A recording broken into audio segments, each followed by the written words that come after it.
നമസ്കാരം, ഞാൻ മനോജ് നെടിയാക്കൽ. പുതിയൊരു വീഡിയോയിലേക്ക് എല്ലാവർക്കും സ്വാഗതം. അടയ്ക്കയ്ക്ക് മുന്നേറ്റം. അടയ്ക്ക വിലയിൽ മുന്നേറ്റം. കീടബാധകൾ മൂലം ഉൽപ്പാദനം ഗണ്യമായി കുറഞ്ഞത് വിലക്കയറ്റത്തിന് വഴിതെളിച്ചു. മികച്ച ഇനങ്ങൾ കിലോ 500 രൂപയ്ക്ക് മുകളിൽ ഇടപാടുകൾ നടന്നു. നേരത്തെ ഉൽപ്പന്ന വില 800 രൂപ വരെയും കയറിയ ചരിത്രമുണ്ട്. മലബാർ മേഖലയിലെ കവുങ്ങ് തോട്ടങ്ങളെ ബാധിച്ച ഇലപ്പുള്ളി, മഹാളി രോഗങ്ങൾ മൂലം വിളവ് കുറഞ്ഞു. കേരളത്തിൽ മാത്രമല്ല, കർണാടകത്തിലും ഉൽപ്പന്നം മികവ് കാണിക്കുന്നുണ്ട്. പാൻ മസാല വ്യവസായികൾ വില ഉയർത്തി ചരക്ക് സംഭരിക്കാൻ രംഗത്തുണ്ട്. നടപ്പ് സീസണിൽ ഉൽപ്പാദനം 40% വരെ കുറയാൻ ഇടയുണ്ട്. വിദേശ അടയ്ക്ക ഇറക്കുമതി ഡ്യൂട്ടി കുത്തനെ ഉയർത്തിയതിനാൽ നേരായ മാർഗത്തിലൂടെയുള്ള ചരക്ക് വരവ് കുറവാണ്.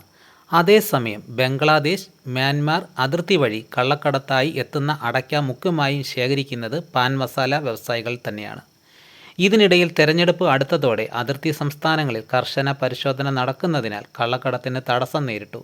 അതിർത്തിയിൽ സേന ജാഗ്രത പുലർത്തിയാൽ വരും മാസങ്ങളിലും ദക്ഷിണേന്ത്യൻ കവുങ്ങ് കർഷകർക്ക് ഉയർന്ന വില ഉറപ്പുവരുത്താനാവും. അപ്പോൾ അടയ്ക്കയ്ക്ക് ഇപ്പോൾ വൻ ഡിമാൻഡാണ്.